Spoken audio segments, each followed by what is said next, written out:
జ్ఞాన చైతన్య ప్రసారం. నమస్కారం, మన ధర్మం కార్యక్రమానికి స్వాగతం. ఇవాటి మన ధర్మం కార్యక్రమంలో మన ధర్మ సందేహాలను నివృత్తి చేసేందుకు మనతో పాటు ఉన్నారు ప్రముఖ ఆధ్యాత్మికవేత్త పెరవెల్లి సుధాకర్ శర్మ గారు. గురుగారు నమస్కారం. అమ్మా నమస్కారం. గురుగారు, తైత్తిరీయోపనిషత్తుల్లో వివరించబడినటువంటి స్వాధ్యాయ వైభవాన్ని వివరిస్తారు. ఇది అత్యద్భుతమైనటువంటి సందర్భం అమ్మా. ఎందువల్ల అంటే స్వాధ్యాయం అనేటువంటి పేరు చాలా గొప్పది. స్వాధ్యాయం ఇది స్వాధ్యాయం అని. స్వ అంటే మన యొక్క స్వరూపాన్ని తెలుసుకోవడమే నిజంగా స్వాధ్యాయం. అలాగే మామూలుగా మనం అర్థం ఏమిటి అంటే స్వాధ్యాయం చేయటం అంటే వేదాన్ని అనునిత్యం కూడా స్మరించుకోవడం. అలాగే శాస్త్ర స్వాధ్యాయం అంటే శాస్త్రాన్ని కూడా అనునిత్యం మనం భావన చేస్తూ ఉండడం, అధ్యయనం చేస్తూ ఉండడం. అయితే తైత్తిరీయోపనిషత్తులో శిక్షావళిలో ఉన్నటువంటి స్వాధ్యాయం గురించి వేదం ఎంత మనకు తెలియజేస్తూ ఉందంటే అక్కడ ఒక గురు శిష్య సంవాద రూపకంగా చెబుతారు. అంటే శిష్యుడు విద్యనంతటినీ కూడా ముగించుకొని ఇక ఇంటికి వెళ్తున్నటువంటి సందర్భంలో కాన్వకేషన్ అని ఈ రోజుల్లో అంటాం కదా, కాన్వకేటరీ మెసేజ్ లాగా అక్కడ స్నాతకమైనటువంటి ఆ విద్యార్థికి గురువు ఉపదేశం చేస్తున్నాడు. ఏమిటి అంటే నీవు ఎక్కడ ఇప్పుడు తీసుకోబోయే ఆశ్రమం గృహస్థాశ్రమం. ఇక గృహస్థాశ్రమమైనా మిగతా ఆశ్రమాలైనా ఇక ఉత్తరోత్తర జీవితంలో ఎక్కడున్నా కూడా స్వాధ్యాయాన్ని మాత్రం విస్మరించొద్దు అని చెప్తారు. ఎందువల్ల అంటే వేదము అనునిత్యం మనం అధ్యయనం చేయాలి. వేదాధ్యయనం. అందుకే ఆదిశంకర భగవత్పాదులు కూడా చిట్ట చివర ఇచ్చినటువంటి సందేశంలో 40 ఉపదేశాల్లో మొట్టమొదటి ఉపదేశమే వేదో నిత్యమధీయతాం. అనునిత్యం వేదాన్ని అధ్యయనం చేయాలి. ఒక్కరోజు ఒక్క పూట కూడా మనం వేదాన్ని అధ్యయనం చేయకుండా, తలుసుకోకుండా, స్మరించకుండా గడపరాదు. ఎందుకంటే వేద స్మరణ లేనటువంటి జీవితం నిజంగా నిరర్థకం. కాబట్టి వేదం అంటే భగవంతుడు. వేద మంత్రం కానివ్వండి, భగవత్ స్మరణ లేనటువంటి ఆ రోజు నిజంగా నిరర్థకమైన రోజు. కాబట్టి వేదో నిత్యం అధీయతామని చెప్పారు శాస్త్రంలో. అలాగే ఇక్కడ కూడా స్వాధ్యాయం గురించి చెబుతూ తైత్తిరీయోపనిషత్తులో గురువు శిష్యునికి పలుమార్లు చెబుతూ ఉన్నారు. వేదంలో ఏ పదం కూడా 1-2 సార్లే చెప్తారు దాని ప్రాముఖ్యతను బట్టి. కానీ ఇక్కడ చూసినట్టయితే ఋతంచ స్వాధ్యాయ ప్రవచనేచ అంటే ఋతం అంటే ఈ సృష్టి అంతా ఏ యొక్క మార్గంలో నడుస్తుందో ఆ తత్వాన్ని తెలుసుకుంటూ కూడా నువ్వు స్వాధ్యాయం చెయ్యి, అలాగే అధ్యయనం చెయ్యి, అధ్యాపన. నీవు విద్యను స్వయంగా దాన్ని ప్రతిరోజు కూడా వల్ల వేసుకోవాలి. అలాగే విద్యార్థులకు నేర్పించాలి. ఎందుకంటే విద్య ఎప్పుడు నదిలాగా ప్రవహించాలి, కానీ తటాకంలాగా పరిమితం అయిపోకూడదు. నీలోనే విద్య ఉందంటే తటాకంలో ఉన్న జలము నిరుపయోగంగా ఉంటుంది. నది అయితే ఎప్పటికీ కూడా శుచిగా శుభ్రంగా ఉండటం వల్ల అందరి దాహార్తి తీరుస్తుంది, అందరినీ అనుగ్రహిస్తుంది. కాబట్టి నదిలా ఉండమని చెప్తూ ఉన్నాడు. ఋతంచ స్వాధ్యాయ ప్రవచనేచ. అలాగే సత్యంచ స్వాధ్యాయ ప్రవచనేచ. సత్యాన్ని తెలుసుకుంటూ కూడా నీవెప్పుడూ కూడా స్వాధ్యాయాన్ని విస్మరించవద్దు అని. అంటే గురు శిష్య సంబంధం ఎంత బాగా ఉంది. ఒక తల్లి కొడుకుకు చెప్పినట్టుగా చెప్తూ ఉన్నాడు. ఎందువల్ల అంటే ఆ కాలంలో చాలా 12-15 సంవత్సరాలు గురువు యొక్క ఆశ్రమంలోనే ఉండేవారు. అసలు వీళ్ళే తల్లిదండ్రులేమో అన్నంత భావనలో ఉండేవారు. గురుపత్ని కూడా చాలా బాధపడేవారు. శిష్యులు వెళ్ళిపోతూ ఉంటే సొంత బిడ్డ ఇంటికి వెళ్ళిపోతున్నట్టు బాధపడేవారు. అంతటి అద్భుతమైన వ్యవస్థ మన భారతీయ సంస్కృతి. అలా ఋతంచ స్వాధ్యాయ ప్రవచనేచ, సత్యంచ స్వాధ్యాయ ప్రవచనేచ. ఇక తపశ్చ స్వాధ్యాయ ప్రవచనేచ. తపస్సు చేస్తున్నా కూడా స్వాధ్యాయాన్ని విస్మరించద్దు. అలాగే దమశ్చ స్వాధ్యాయ ప్రవచనేచ. దమము అంటే బాహ్య ఇంద్రియ నిగ్రహం కలిగి ఉండు. అది నిగ్రహాన్ని నువ్వు పాటిస్తూ కూడా స్వాధ్యాయాన్ని విస్మరించవద్దు. దమశ్చ స్వాధ్యాయ ప్రవచనేచ, శమశ్చ స్వాధ్యాయ ప్రవచనేచ. బాహ్యేంద్రియాలను నువ్వు నిగ్రహించావు, కానీ అంతరింద్రియమైనటువంటి ఇంద్రియాలకే ఇంద్రియమైనటువంటి మనస్సును నువ్వు స్వాధీనపరచుకోవాలి. ఎందుకంటే ఆధ్యాత్మిక వైభవం అంతా కూడా అక్కడే ఉంది. కాబట్టి నీవు ఆ సాధనలో మగ్నమై ఉన్నా కూడా స్వాధ్యాయం అంటే అధ్యయనం, అధ్యాపనం మర్చిపోవద్దు అని, స్వాధ్యాయం చెయ్యాలి అని. అలాగే అగ్నయశ్చ స్వాధ్యాయ ప్రవచనేచ, అగ్నిహోత్రంచ స్వాధ్యాయ ప్రవచనేచ. నిత్యాగ్నిహోత్రం, అలాగే అగ్ని సంబంధమైనటువంటి ఎటువంటి కార్యక్రమాలు నువ్వు అనునిత్యం వైదిక పద్ధతిలో విధానంలో నువ్వు చేస్తూ ఉన్నప్పటికీ కూడా స్వాధ్యాయాన్ని విస్మరించవద్దు అని చెప్తూ ఉన్నా. అగ్నయశ్చ స్వాధ్యాయ ప్రవచనే చ అగ్నిహోత్రంచ స్వాధ్యాయ ప్రవచనే చ మానుషంచ స్వాధ్యాయ ప్రవచనే చ. మానుషం అంటే ప్రపంచంలో ఉన్న అందరి హితార్థం నువ్వు అనేక కార్యక్రమాలు చేస్తూ ఉండొచ్చు, వాటిలో నేను కూరుకొని పోయి ఉన్నాను అనే భావనతో ఉండకుండా వాటిలో నీవు ఎంతగా నువ్వు ఉన్నా కూడా మానుష సంబంధమైన లోకహితమైన పనులు చేస్తున్నా స్వాధ్యాయాన్ని విస్మరించవద్దు. అంటే ఎంత గొప్ప గురువు. ప్రజా చ స్వాధ్యాయ ప్రవచనే చ ప్రజనశ్చ చ స్వాధ్యాయ ప్రవచనే చ ప్రజాతిశ్చ స్వాధ్యాయ ప్రవచనే చ. ఇలా చూసారా, పలుమార్లు ఎన్నిసార్లు చెప్తున్నారు. అంటే సంతానం కలిగిన తర్వాత కూడా నీవు ఈ యొక్క స్వాధ్యాయాన్ని మరిచిపోవద్దు. మరి నీ యొక్క పుత్రులకు పౌత్రులకు కూడా ఈ యొక్క స్వాధ్యాయం చేత వాళ్లను కూడా విద్యావంతులు చేయాలి. ఆ బాధ్యత ఉంది. అంటే సమాజ నిర్మాణంలో ప్రతి ఒక్కరు కూడా చైతన్యవంతులు కావాలి అని ఆ గురువు ఆకాంక్షిస్తున్నాడు. నిండు మనస్సుతో ఆ శిష్యునికి ఉపదేశం చేస్తున్నాడు. స్వాధ్యాయం అనేటువంటిది జీవితంలో ఎప్పుడు వదిలిపెట్టద్దు. అంటే అధ్యయనము, అధ్యాపనం ఈ రెండింటినీ జీవన పర్యంతం కొనసాగిస్తూ ఉండమనేటువంటి ఒక అపూర్వమైన, అద్భుతమైన, అమోఘమైనటువంటి ఒక సందేశాన్ని తైత్తిరీయ ఉపనిషత్ మనందరికీ కూడా ప్రసాదిస్తోంది. కాబట్టి ఆ ఉపనిషత్తుకు అనేక నమస్కారాలను సమర్పించుకుంటూ, ఉపనిషత్తులు నిజంగా చెప్పాలి అంటే మన సంస్కృతికి ముఖ్యమైనటువంటివి. 1180 ఉపనిషత్తులు పాణిని వ్యాఖ్యానం చేసినప్పుడు, పాణిని అష్టాధ్యాయి రచించినప్పుడు ఉండేవి. కాబట్టి ఈనాడు 108 ఉన్నాయి. మనం రక్షించుకోవాలి, పరిరక్షించుకోవడం మన బాధ్యత. గురువుగారు, దేవనాగరి లిపిలో సంస్కృత వర్ణమాల ఉంటుంది. ఈ సంస్కృత వర్ణమాల ఏర్పడినటువంటి విధానం గురించి వివరిస్తారా?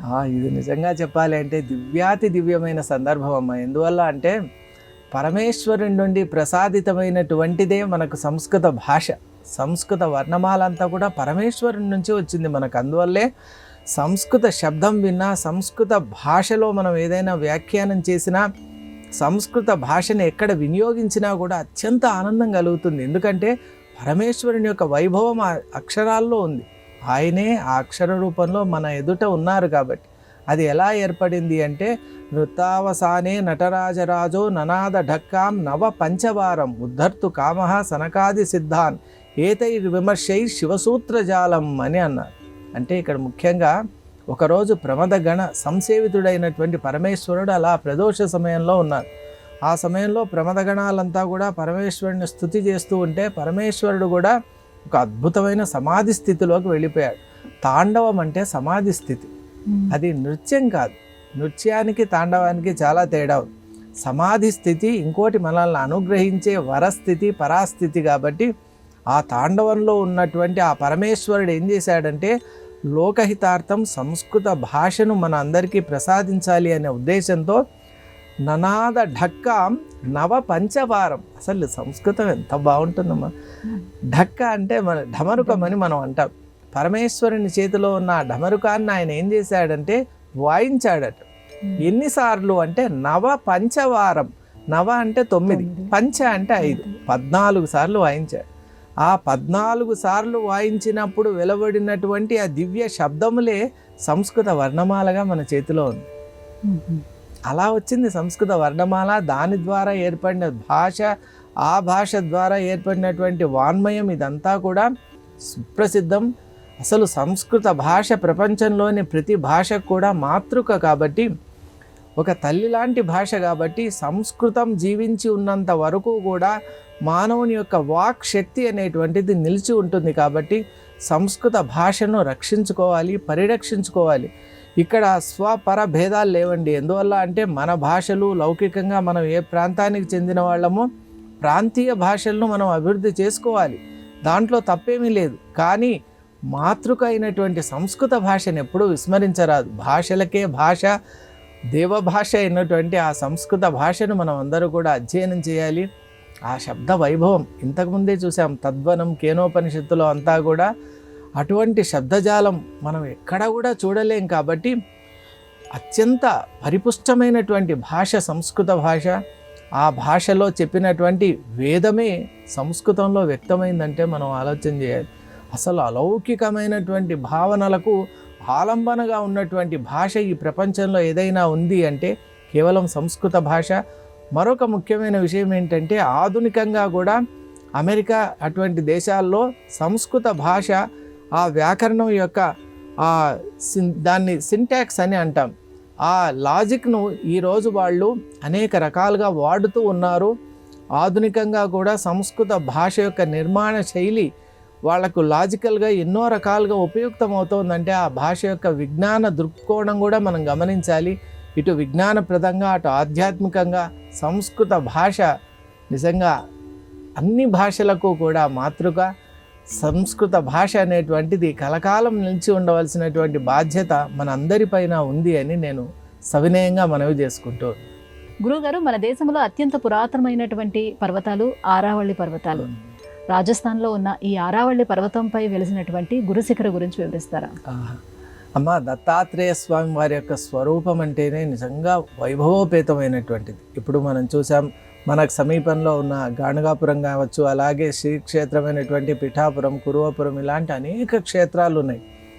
ఇవన్నీ ఉన్నా కూడా మనకు కొన్ని శిఖర ప్రాంతాల్లో కూడా వారి యొక్క దర్శనం అవుతుంది. అంటే దత్తాత్రేయ స్వామి వారు సర్వత్రా కూడా ప్రకాశించేటువంటి ఒక దివ్య శక్తి, మహాతత్వం, అవధూత తత్వం. కాబట్టి ఆరావళి పర్వత పంక్తులు, ఆరావళి పర్వతాలే చాలా ప్రాచీనమైనటువంటి, ఆ పర్వతాల్లో శిఖరాగ్ర స్థానం ఉంటుంది, మౌంట్ ఆబూ అని మనం అంటాం. దానికి సమీపంలో ఆ శిఖరం ఉంది. ఆ శిఖరం దగ్గరికి ఎప్పుడైతే మనం వెళ్తామో అక్కడ దత్తస్వామి వారి యొక్క దర్శన భాగ్యం మనకు కలుగుతుంది. కాబట్టి అక్కడ ఒక చిన్న ఆలయం ఉంటుంది శిఖరంలో. అక్కడి నుండి మనం చూసినట్టయితే సమస్తం ఆ ఆరావళి ప్రాంతాలన్నీ కూడా మనకు దృగ్గోచరం అవుతాయి. అటువంటి గురు శిఖర్ అనే ఆ ప్రాంతం నిజంగా దర్శనీయమైనటువంటి దత్తక్షేత్రం. మనం ఈ రోజుల్లో కూడా చూస్తున్నాం, దత్తస్వామి వారు మనకు ఎక్కడ పిలిస్తే స్మర్తృగామి అని, వారు పిలిచినంతనే పలికేటువంటి దైవం, భక్తులకు తనను తాను దత్తత చేసుకునేటువంటి దైవం. కాబట్టి దత్తాత్రేయుడయ్యాడు ఆయన. అలాంటి దైవం సహ్యాద్రి పర్వతాల్లో ఈనాటికి కూడా ప్రతి పౌర్ణమి రోజు అర్ధరాత్రి దాటిన తర్వాత ఒక కాంతి పుంజం అలా వెళ్ళిపోతుంది. అదే దత్తాత్రేయ స్వామి. ఈనాటికి మనం చూడొచ్చు. అంటే దేవతలు ఎక్కడో ఉంటారని కాదమ్మా, దేవతలు సర్వత్రా ఉంటారు. భగవంతుడు సర్వత్రా ఉన్నాడు. ఒకటి చూసే మనకు నేత్రం ఉండాలి, అనుభూతి చెందే మనస్సు ఉండాలి. కానీ ఇందుగలడు అందులేడని సందేహము వలదు చక్రి సర్వోపగతుండు, ఎందెందు వెదికి చూసినా అందందే గలడు అని మనకు పోతన రాసిన భాగవతంలో ఉన్నట్టు సర్వత్రా ఉన్న తత్వమే ఆ భగవతత్వం. అట్టి దత్తాత్రేయ స్వామి వారి యొక్క దివ్య విభూతికి కేంద్రమైనటువంటిదే గురుశిఖర స్థానం. ఆ స్థానంలో ఉన్నటువంటి ఆ దత్తాత్రేయ స్వామి వారి కృప అందరి ఎడలా ఉండాలి అని మనస్ఫూర్తిగా కోరుకుంటున్నాను. గురుగారు, పతంజలి యోగ సూత్రాలలో వినితికెక్కిన ధర్మ మేఘ స్థితి గురించి వివరిస్తారా? అమ్మ, నిజంగా పతంజలి మహర్షి వారి స్మరణ అనేది చాలా మంచిది. ఎందువల్ల అంటే యోగ సూత్రాలకు వారు ఆద్యులు. అలాగే మనకు యోగ సూత్రాల్లో అథ యోగానుశాసనం మనం ప్రారంభించినటువంటి ఆ యోగ సూత్రాల్లో యోగ చిత్తవృత్తి నిరోధ అని చెప్పారు. అసలు యోగం అంటే ఏంటి అంటే చిత్తవృత్తులన్నీ ఆగిపోవడమే. మనం మహానంది కనుక వెళ్ళినట్టయితే అక్కడ ఉన్నటువంటి ఆ సరోవరంలో, అక్కడ ఉన్నటువంటి ఆ నీళ్లలో మనం కింది భాగాన్ని బాగా స్పష్టంగా చూడవచ్చు. ఎందువల్ల అంటే అక్కడ ఎటువంటి ఈ నిర్మలత్వానికి భంగం కలిగించేటువంటి విధానం ఉండదు. కాబట్టి ఆ నిర్మలమైన స్వచ్ఛమైన జలంలో మనం ప్రతిదీ చూడవచ్చు. అలా మనసు కూడా నిర్మలమవుతుందో, ఎప్పుడైతే ఏకాగ్రమవుతుందో అప్పుడు ఆంతరంగికంగా మనలో ఉన్నటువంటి ఆ దివ్యత్వాన్ని, అమృతత్వాన్ని, అమరత్వాన్ని మనం దర్శనం చేయొచ్చు అనేటువంటి ఒక ఉద్దేశమే యోగం యొక్క ప్రధాన లక్ష్యం కూడా. కాబట్టి యుంజతితి యోగ అని జీవ బ్రహ్మలను, జీవాత్మ పరమాత్మలను కలిపేటువంటి ఒక తత్వమే యోగతత్వం. కాబట్టి ఇక్కడ ధర్మమేఘ స్థితి గురించి అడిగారు. ధర్మమేఘ స్థితి అనేటువంటిది కైవల్యానికి ముందడుగుగా, జీవన్ముక్తిగా మనం పేర్కొనవచ్చు. అసలు ఆ ధర్మమేఘ స్థితి అనేటువంటిది ఎంత గొప్పది అంటే క్లౌడ్ ఆఫ్ డివైన్ వర్చ్యూ అని అంటాం. ఒక మేఘం, ఆ మేఘం ఎటువంటిదంటే మేఘం మామూలుగా వర్షాన్ని కురిపిస్తే ఈ ధర్మమేఘ స్థితి అనేటువంటిది ఎలా అంటే ఆ ధర్మమేఘ స్థితిలో ఉన్నటువంటి వ్యక్తి ఏ పని చేసినా కూడా ధర్మయుక్తంగా ఉంటూ లోకహితంగా ఉంటుంది. మరి అంతటి అద్భుతమైనటువంటి స్థితి ధర్మమేఘ స్థితి. కైవల్యానికి ఒక్క అడుగు వెనక ఉంటుంది. కాబట్టి జీవన్ముక్తి అని మనం చెబుతూ ఉంటాం. అంటే సర్వజీవ హితంగా ఉంటూ ఈ లోకంలోనే సర్వమైనటువంటి వాంఛలకు ఆయన ఎటువంటి ఈ వాంఛలన్నింటినీ దాటి అతను ఒక దివ్యమైనటువంటి ఆత్మస్థితిలో ఉంటూ ధర్మ స్థితిలో ఉంటూ ఆయన చేసే ప్రతి కార్యక్రమం కూడా ధర్మబద్ధంగా ఉంటుంది కాబట్టి ఆ ధర్మమేఘ స్థితిని మనం అవతారాల్లో కూడా చూడొచ్చు. శ్రీరామచంద్రుడు ఏ పని చేసినా కూడా ధర్మమేఘ స్థితిగా ఉంటుంది. శ్రీకృష్ణుడు ఏ పని చేసినా ధర్మమేఘ స్థితిగా ఉంటుంది. అలాగే ఋషులు, మహర్షులు, సిద్ధులు, సాధ్యులు, అవధూతలు, దత్తాత్రేయ స్వామి వారు కూడా ఏ సంకల్పం చేసినా ధర్మమేఘ స్థితి. అలాగే ఇప్పుడు ఉన్నటువంటి యోగులు ఎవరైనా కూడా పరమాచార్యులు లాంటి వారు, ఈనాటికి కాంచీ పీఠంలో ఉన్నటువంటి ఆ పరమాచార్యుల వారు ఇంతకుముందు కాంచీ పీఠానికి వారు పీఠాధీశ్వరులు శ్రీ శ్రీ శ్రీ చంద్రశేఖరేంద్ర సరస్వతి స్వామి వారు కూడా ధర్మమేఘ స్థితిలో ఉన్నవారు కాబట్టే, అలాగే మనకు శృంగేరి పీఠంలో శ్రీ శ్రీ శ్రీ చంద్రశేఖర భారతీ స్వామి వారు కూడా జీవన్ముక్తులు ధర్మమేఘ స్థితిలో ఉన్నవారు కాబట్టి వారు లోకహితం కోసం వారు ఆచరించే ప్రతి కర్మ కూడా మనల్ని ఉద్ధరణ వైపు తీసుకొని వెళ్ళటం. అటువంటి ధర్మమేఘ స్థితిని అందించినటువంటి పతంజలి మహర్షికి మరోమారు నమోవాక్యం సమర్పిస్తూ ఉన్నాను. గురుగారు, బ్రహ్మసూత్రములలో చతుస్సూత్రి గురించి వివరిస్తారా? బ్రహ్మసూత్రములు అంటేనే చాలా అద్భుతం అమ్మా. చాలా ఇష్టమైనటువంటిది బ్రహ్మసూత్రములు. అసలు ఆ పేరులోనే ఆ మహాత్మ్యం ఉంది చూసారా. మనం మామూలుగా చూసినట్టయితే అనేక రకాలైనటువంటి సూత్రాలు ఉంటాయి, కానీ బ్రహ్మముకు సంబంధించినటువంటి, సత్యముకు సంబంధించినటువంటి, సత్యస్య సత్యమునకు సంబంధించినటువంటి, ఆత్మకు సంబంధించినటువంటి, శారీరకునికి సంబంధించినటువంటి సూత్రములు ఏవైనా ఉన్నాయా అంటే అవి కేవలం బ్రహ్మసూత్రములే. 555 సూత్రములతో, అలాగే 191 అధికరణములతో, 16 పాదములతో, 4 అధ్యాయములతో ఒక అత్యద్భుతమైనటువంటి వేదాంత సౌధాన్ని నిర్మించారు.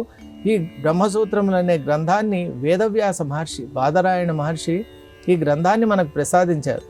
అసలు ఈ గ్రంథంలో ఉన్నటువంటి 555 సూత్రములలో మొదటి 4 సూత్రాలని సంప్రదాయంలో చతుస్సూత్రి అని పిలవటం ఒక భావనం. చతుస్సూత్రిగా మనం భావిస్తూ ఉంటాం. అంటే బ్రహ్మసూత్రాల్లో కూడా 4 అధ్యాయాల యొక్క స్వరూపం ఈ 4 సూత్రాల్లోనే ఇమిడి ఉంది అని మనం గ్రహించాలి.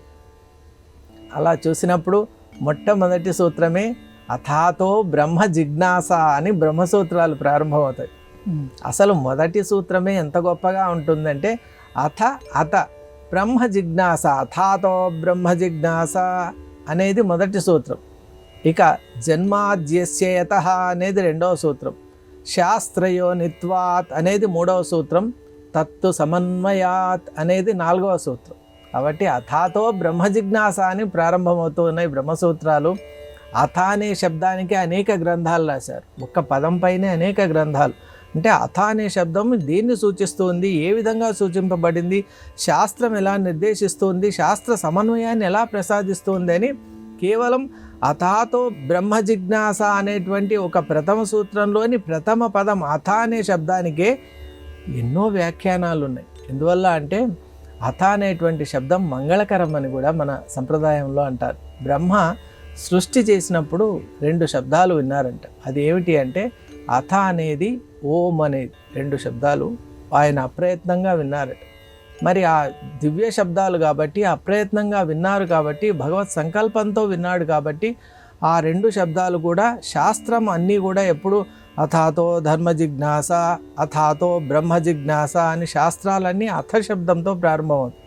అలాగే ఓం అనేటువంటిది ఓం నమో భగవతే వాసుదేవాయ, ఓం నమఃశివాయ మంత్రాలన్నీ కూడా ఓంకారంతో ప్రారంభమవుతాయి. కాబట్టి ఇది ఒక విశిష్టమైన సంప్రదాయం. అసలు సనాతన ధర్మ లోపలికి గనుక మనం వెళ్ళినట్టయితే మనం వెళ్ళే కొద్దీ అత్యద్భుతమైనటువంటి విషయాల్ని మనం తెలుసుకుంటాం. సనాతన ధర్మంలో విలక్షణత లేని ఒక్క అంశం కూడా లేదండి. మంత్రాలకు ఓంకారం ఎలా వచ్చింది, అలాగే ఈ యొక్క శాస్త్రాలన్నీ కూడా అథశబ్దంతో ఎలా ప్రారంభమవుతున్నాయి, అలాంటి అంశాలు తెలుసుకోవచ్చు. అలాగే చతుస్సూత్రి విషయానికి వస్తే అథాతో బ్రహ్మ జిజ్ఞాస అని ఇప్పుడు బ్రహ్మ జిజ్ఞాస ప్రారంభింపబడుతోంది అని బ్రహ్మం గురించి ఏం చెప్పారంటే జన్మాద్యస్యేతః అంటే జన్మాది సమస్త సృష్టి అంతా కూడా ఆ బ్రహ్మము చేతే. నిజంగా చెప్పాలి అంటే వేదాంతం లోపలికి పోతే సృష్టి ఉన్నదా లేదా అనే అనేక రకాలైన మీమాంసలు, వ్యాఖ్యానాలు వస్తాయి. కాబట్టి ప్రస్తుతం మనం ఉన్నటువంటి ఈ స్థితికి కారణం ఏంటి అంటే ఇదంతా కూడా బ్రహ్మముపై ఆధారపడి ఉంది. అలాగే అటువంటి బ్రహ్మము సర్వమునకు కారణమైనటువంటి ఇంత పెద్ద సృష్టికి కారణమైన ఆ బ్రహ్మమును తెలుసుకొని ఆధారం ఏదైనా ఉందా అంటే దానికి సమాధానం శాస్త్రమే. దాన్నే శాస్త్రయోనిత్వాత్ అన్నారంటే ఆధారం ఏమిటి అంటే శాస్త్రమే అని చెప్పారు. శాస్త్రం ఏది అంటే వేదాది శాస్త్రాలు, ముఖ్యంగా సంహిత, బ్రాహ్మణ, ఆరణ్యక, ఉపనిషత్తుల్లో చాలా ప్రస్ఫుటంగా మనకు కనిపిస్తూ ఉంటుంది ఆత్మతత్వం, బ్రహ్మతత్వం. మరి ఇక 4వ సూత్రం ఏం చెప్తుంది అంటే తత్తు సమన్వయాత్.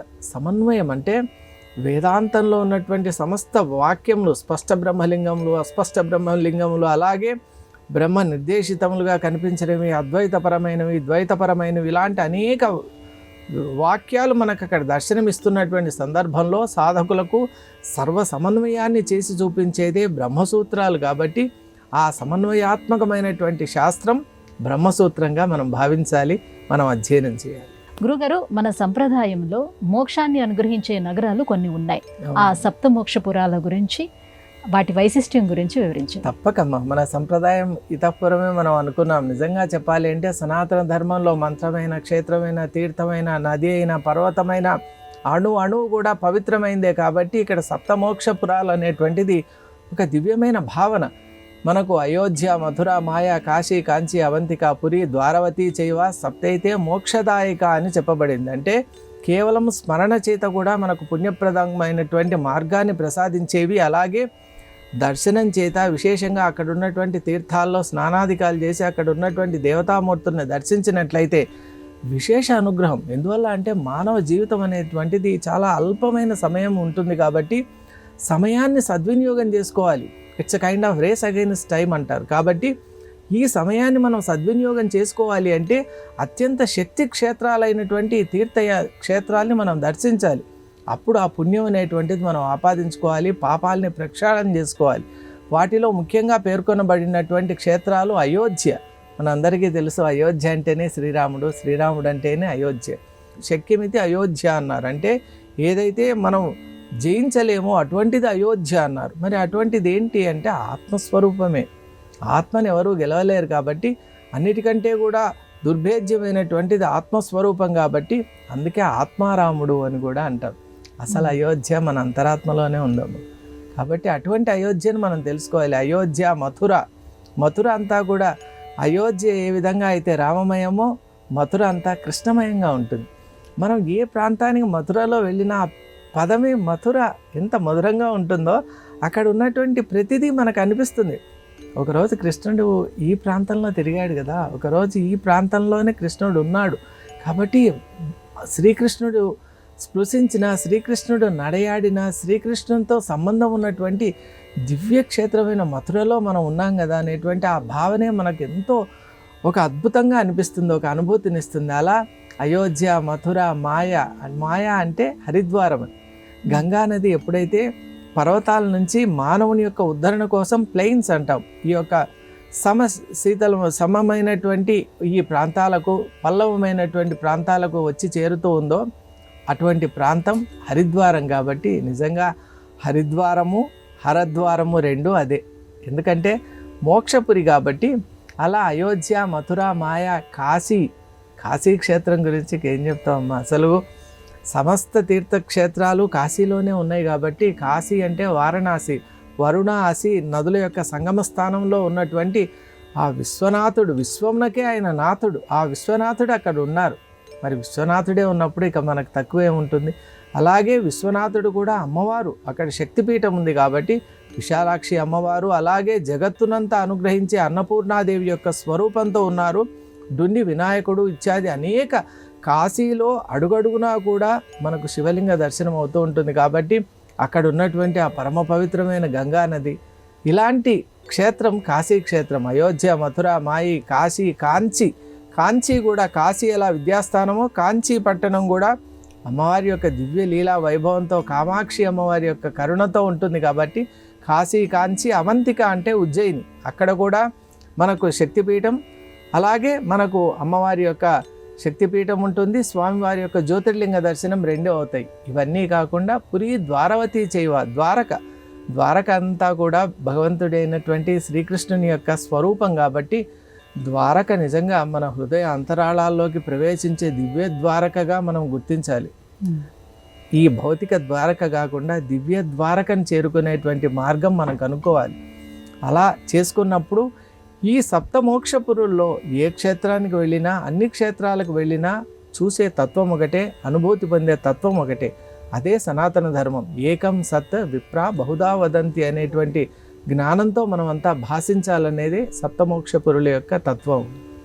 గురుగారు, ఇవాటి మన ధర్మం కార్యక్రమంలో మాకు వచ్చినటువంటి ఈ ధర్మ సందేహాలన్నీ కూడా నివృత్తి చేసినందుకు ధన్యవాదాలండి. అమ్మా నమస్కారం.